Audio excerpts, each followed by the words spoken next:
All right, I want to talk to you briefly about what is really real. What's real? Is your money real? Is your retirement real? Is your retirement, let's say, in a 401k or in the stock market? Guess what? It's not necessarily real. How do we know that? Because about 2 weeks ago, this country lost $500 billion in one day. You had this much money in your account, and all of a sudden, no, you don't. You've got this much. And then it bounces back, and it's like a yo-yo. It's crazy, isn't it? Most of this country's wealth is electronic. It's ethereal. It's abstract. It's here today, and let me guarantee you it is gone tomorrow. Scary, but true. We came back, Patty and I, from Zimbabwe 2-3 years ago. I have a $50 billion note that is government issue, and it's not worth the paper it's printed on. Some of their billions of dollars notes, the inflation was rising so rapidly there was an expiration date printed on their cash. It's good for $50 billion until July 17, 2008. Beyond that, you can use it for toilet paper. What's real? What's not real? It's a moving target, isn't it? One more illustration of this. Do we have any hunters in the congregation? Any of you go out to a hunting lease? Got one here? Not too many hunters. This is a dangerous question to ask in church because it's a risking division. Because you have the folks that like to go out and shoot something down, skin it, and bring home a great rack of antlers to put above the fireplace. And then you have the Bambi lovers. And it can be war because they want to go out and skin the hunters. So it's a bit risky to ask this question. One time I was driving through Colorado Springs. In the southern part, I looked over, and here was a sign by a church building that read, Perfect Peace Baptist Church. And I thought, that's just asking for trouble. So here's the disclaimer. No deer were injured in the crafting of this sermon. This is purely for illustrative purposes, all right? You're a hunter. You're heading out in the forest. You want to bag you a deer. And you sneak up on the edge of a glade in the middle of the forest, and you're sneaking through the woods, and you look out there, and there are 15 deer, all grazing in a nice, tightly packed pattern right there in that sunny little glade. Now, you have with you 2 weapons. You have a shotgun, scatter gun, and you have a rifle. And you want to make the most of your hunting trip, and you know that as soon as that first shot rings out, those deer are going to scatter to the winds. So the question is, which gun are you going to use? Rifle? That's a good answer, by the way. You know why? You're tempted to use the shotgun because you'd like to bring home a lot of deer, right? And you know that if you aim the shotgun and you go boom, all 15 deer are going to leave that glade carrying some pellets in their backside, right? But how many are you going to bring home? None. Not one. You will have shot 15 deer, and if you want to put it that way, you'll be truthful. You can say, I went hunting and I shot 15 deer. For all the good it did you. But if you take that rifle and you aim it well, you will bag you a deer with a 10-point rack that you can mount above your fireplace. Remember the disclaimer, no deer have been injured at this point. Now, let's expand the illustration a step further. Let's say that you have 15 hunters with 15 rifles who are all focused on the same deer. What are the chances of that deer leaving that glade alive? You think he's going to make it?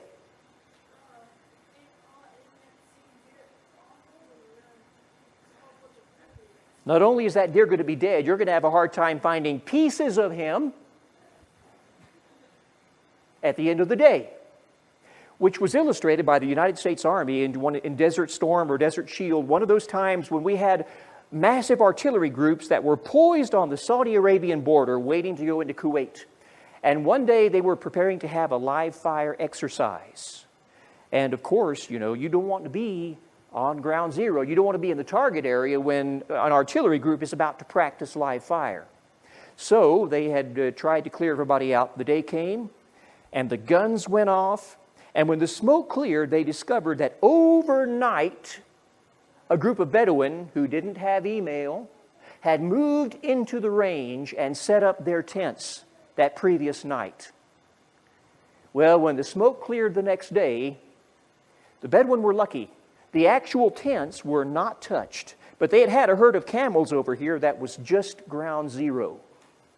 And those camels were blown to high heaven. There was nothing but bits of camel fur floating in the wind. That's what happens when you get an artillery group and you focus it upon a small group of camels. It ain't pretty.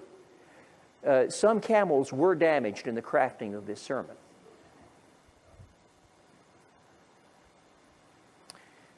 So spiritually, how do we generate real power? Real power. We do it by real prayer. If you want to, grab a Bible and turn to Proverbs chapter 18 and verse 21.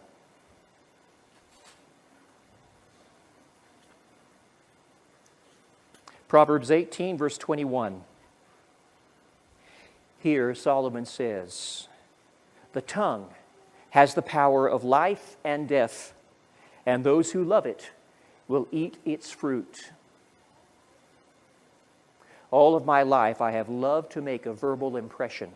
My son's the same way. He and I both regularly get into trouble because we're reaching for impact. We want to say something that makes a mark. And sometimes we hit and sometimes we miss pretty badly. The tongue has the power of life and death, and those who love it will eat its fruit. After all, God created this whole ball of wax doing what? Using the power of the tongue.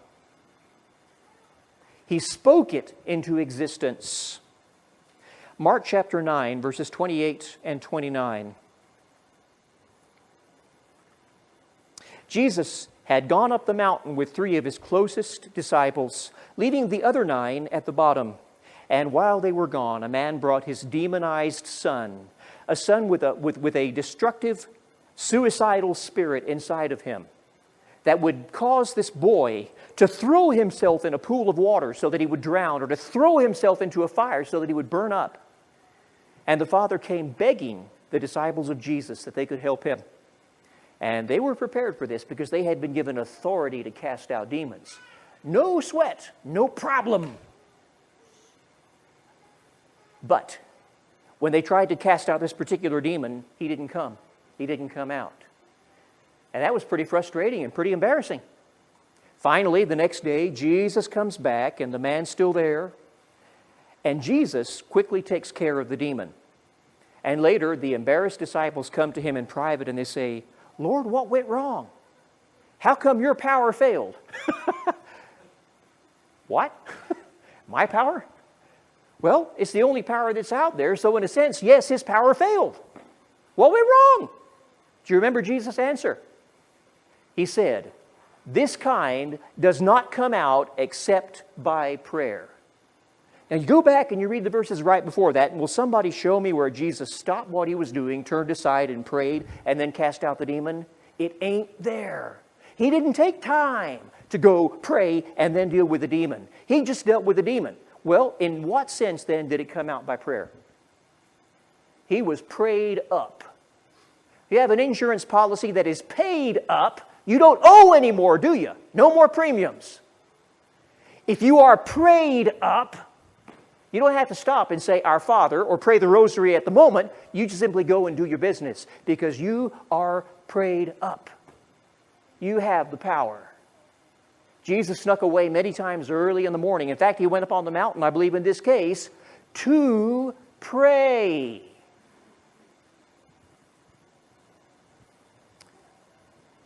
And so when you have a neighborhood that is infested with demons, when you have a neighborhood where families are coming apart, and where the socioeconomic circumstance is difficult and crime is at an all-time high, this kind does not come out except by prayer.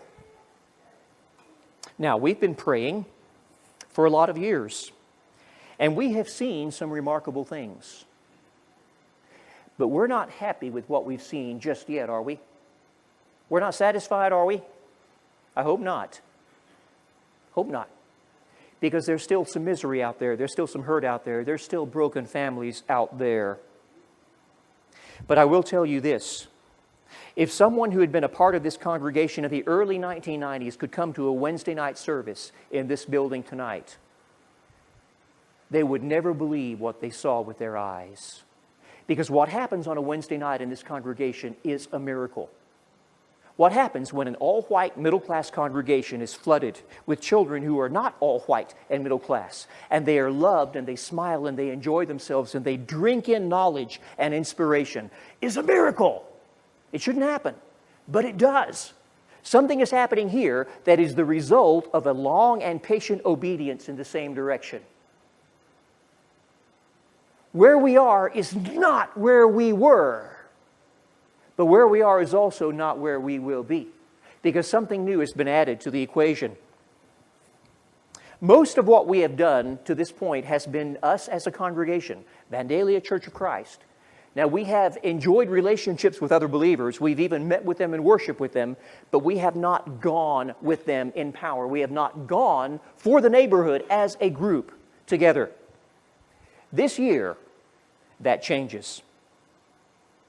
What we will see here is not my brainchild.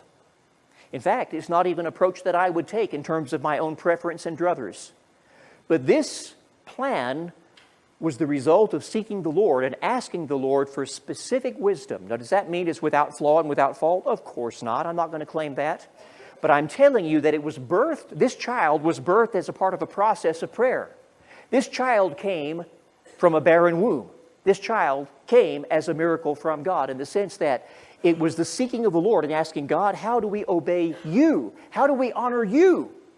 How do we go together as very different people in different congregations?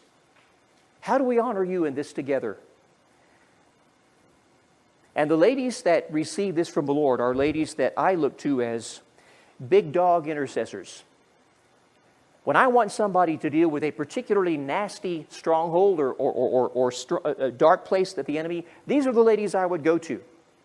They scare the daylights out of me.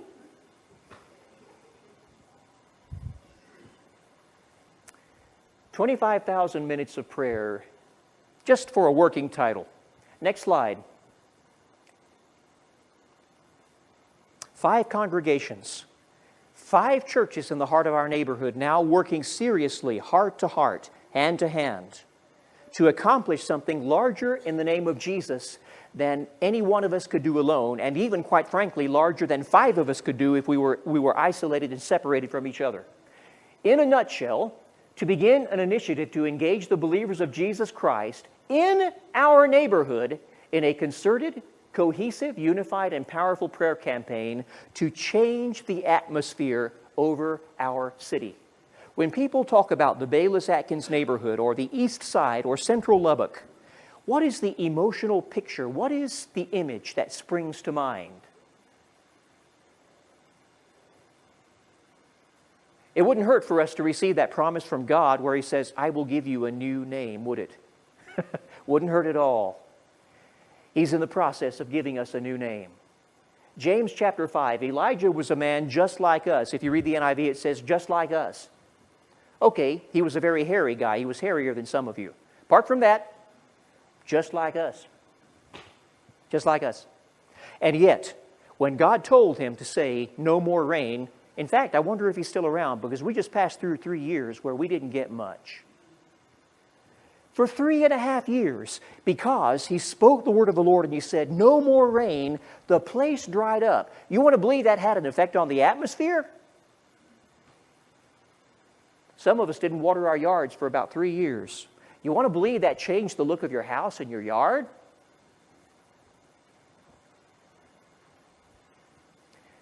He was able to control the atmosphere through the power of prayer and through obedience to God. Next slide. How? Very simple. Partners in prayer. We're doing this for a very specific and practical reason. If you go alone into your own prayer closet, you might not go. Know what I mean, Vern? You can be all excited on January the 1st about all that weight you're going to lose and all that exercise you're going to do. By January the 3rd, if you're doing it alone, it is steep uphill climb. So we're doing this as partners. 20 partners praying 5 minutes a day. And here is the easy and the hard part, all together. 5 days a week. 5 days a week. When I first read this, you're saying, why don't we present this as a plan? I thought, I don't know that I have the guts to ask that much. That's more than I would ask. And that's why it's a good plan, because my tendency is to make it too easy for people, and I don't ask enough. So they said, no, you want real prayer, you want real power, then you got to have real prayer. You have to do it. You have to do it for it to work. You can't point the rifle at the deer and say, boom. You got to pull the trigger. 20 partners, 5 minutes a day, 5 days a week. If you were to do that for 50 weeks a year, we'll even give you off a week, say, for Thanksgiving and a week for Christmas. You get 2 weeks vacation. That becomes 25,000 minutes of prayer focused upon a specific neighborhood. And it gets better. It's not just 25,000 minutes of prayer, but everybody is praying the same scriptures and the same themes, which are given out weekly by email. In other words, we really we got 15 hunters. In this case, we have 20 hunters, each armed with a rifle, and we're not even aiming at different deer. We're all aiming at the same deer. Like the doctor said the day I was born, it's going to get ugly.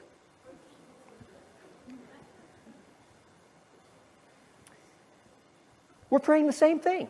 We're focusing on scriptures because scriptures help all of us who come from different backgrounds to be comfortable praying God's Word. We'll be praying the same thing. And no personal prayer during the 5 minutes, which means that if you and your prayer partner want to pray about the bunions on Aunt Ethel's toes, that's great, but that has to wait till minute 6. For 5 minutes, you're focused on the neighborhood. We're changing the atmosphere, and then we'll worry about changing Aunt Ethel's toes. That comes later. Next slide. Who's praying? The natives. That's you. If you live in Bayless Atkins and you believe in Jesus, if you worship in Bayless Atkins and you believe in Jesus, if you own a business on Bayless Atkins soil and you believe in Jesus, you're a native. You're here. This is home in a very real sense. Here, you do the work. Here, we reap the results. Like I said, 5 churches. The Well, by the way, is a new church, which is a plant out of Aldersgate, but is focused and that exists now in this neighborhood. I believe that today is the first or second Sunday where they've started having weekly services. And they're already probably one of the largest churches in our neighborhood. Potentially. So who? Us. Very simple. Next slide. Why prayer partner teams? Because prayer is not so much taught as it is caught. Enough seminars. All right?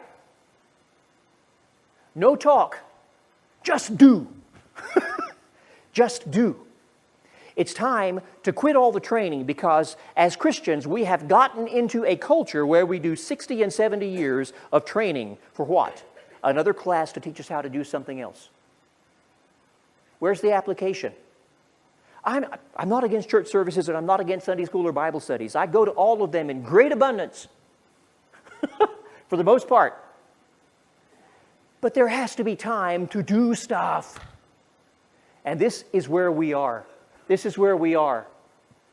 And the greatest experiences of my life in prayer have not been so much my praying alone as when I've been with somebody who was a giant in the faith and I would sometimes even forget to pray. I would listen to somebody who had big, strong strings that ran up to the heart of God and who was yanking those strings like the pull chain on a big bell in a tower. I have listened to people move and shake earth approaching heaven. And I know that my own heart was shaken too. It's a great experience to pray with somebody like that. And you'll have, some of you, the experience of doing that. Or being that person. Because for somebody who is a novice in prayer, you might be that person. Prayer can be lonely. We're not going to do it alone. We're more accountable together. We're more focused together. And we will see rewards because we focus on that deer. We are going to focus on things until the Lord brings change. Let me ask you a question.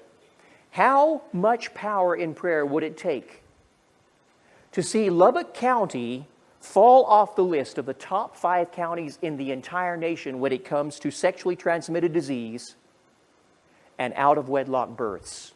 How much power would it take to change that statistic so radically that our county fell off that list? Could it be done? In 1904 and 1905, a revival shook the part of England known as Wales so powerfully that within a few months of the beginning of that revival, the illegitimate birth rate dropped in half. Dropped in half. There was a wave of bankruptcies, mostly taverns, because nobody was buying their alcohol. Police were out of a job. They were presented with white gloves. There were no cases to try. One police station had 16 members and ended up becoming 3 barbershop quartets. And they went to sing at public festivals and functions.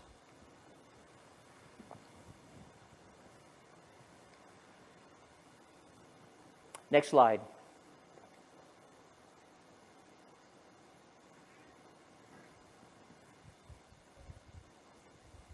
We desire to see the Lord Jesus Christ elevated and exalted in our community. We desire to see people who are hurting healed and brought together. We desire to see 2-parent homes on the increase, not the decrease. We desire to see children who have experienced abuse and trauma and hurt, who don't know how to trust people, smiling and discovering health and life and goodness and beginning to dream dreams for their own lives. We desire to see the whole economic scale rise as people aspire and acquire the discipline to hold down good jobs and to even start businesses for themselves. We desire to see real change in our neighborhood. Where it says 3-month commitment, coordinating the schedule of 5 churches is pretty complex, we've discovered. So we're scratching out 3, and right now we're going to put 2. Because between Thanksgiving and Christmas, ain't much can happen. You know, the whole schedule is crazy and wild, and people are all over the place. So our desire is to put in 60 days of prayer between now, sometime now, and probably ending before Thanksgiving. Lord help us. Because after that, well, it just gets crazy. We're going to do a 60-day experiment of praying 5 days a week, 5 minutes a day. One of you prays 2.5 minutes and the other prays 2.5 minutes. That's the idea. This is a season of gathering to build networks of prayer.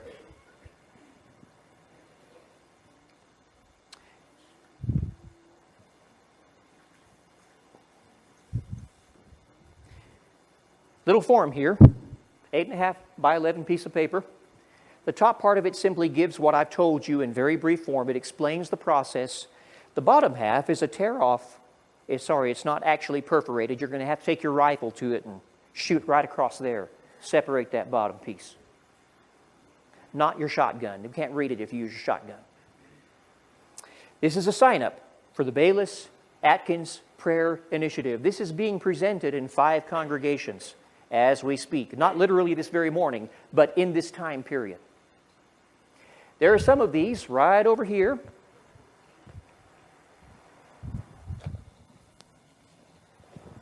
In my not formerly nicotine-stained fingers, right here. On the back table, if you go out that way, right by where the worship guides are, there's another stack of them right there. There's not very many. But if your heart is drawn to a challenge like this, grab one of these, take your rifle, shoot off the bottom part, not in the church building. We don't want any Christians harmed in the crafting of this sermon. Fill it out and turn it in to the prayer point person for our congregation, who is Ed Mullins. Ed is not here this morning. He had an obligation elsewhere. But Ed Mullins, who most of you know, I'd have him stand up if he were here, but that won't work, is our prayer point person. He will be administrating our congregation's part of this. And so he's the guy to get in touch with if you intend to be a part of this. Like I said, this is a commitment for 60 days. Then we'll take some break for the holiday season and see what happens from there as we seek the Lord's leadership and guidance. Let me tell you how easy this is as we close. 20 people. Oh, by the way, next slide. We'll get to that in just a sec. 20 people. Every one of our preachers, ministers, pastors in these 5 churches are married. I don't know how that happened, but they are. If you ask, I know how it happened to the Methodist church because he wasn't a pastor when they married. But somehow all the rest of them got married. Beats me. Anyway, if just the pastors and their wives from the 5 churches signed up, you know we'd be halfway there?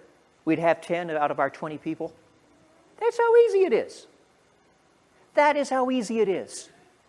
So why stop with just 20? What if we had 40 people that joined up to be 20 teams? You see, if we did that, if we just had 40 people, then every week there would be 1,000 minutes of prayer rising up to heaven, focused on a specific aspect of this neighborhood's kingdom life. 1,000 minutes a week. Just 20 teams of 2 people each. How, by the end of the year, that'd be 50,000 minutes. Now, quantity is not everything, but just like 15 hunters aiming at one deer, I assure you, quantity is something. And if you will provide the quality along with the quantity, why, we'll walk this thing home. What do you mean walk it home? A good wrestler does not win the bout in one move. How does a wrestler work?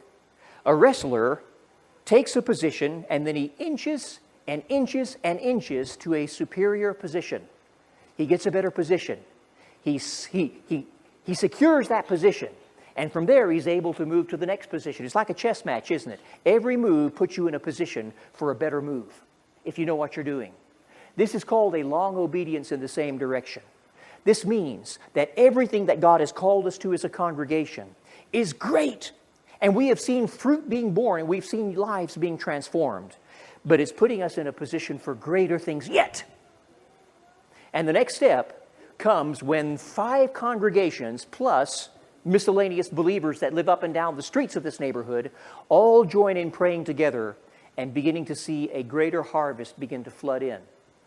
A drip is great. A trickle is better. I want to see Niagara Falls. Neil, as we close, could you give us one more round of Lord, listen to your children praying? I think that would be a great way for us to close out. May the Lord bless you all.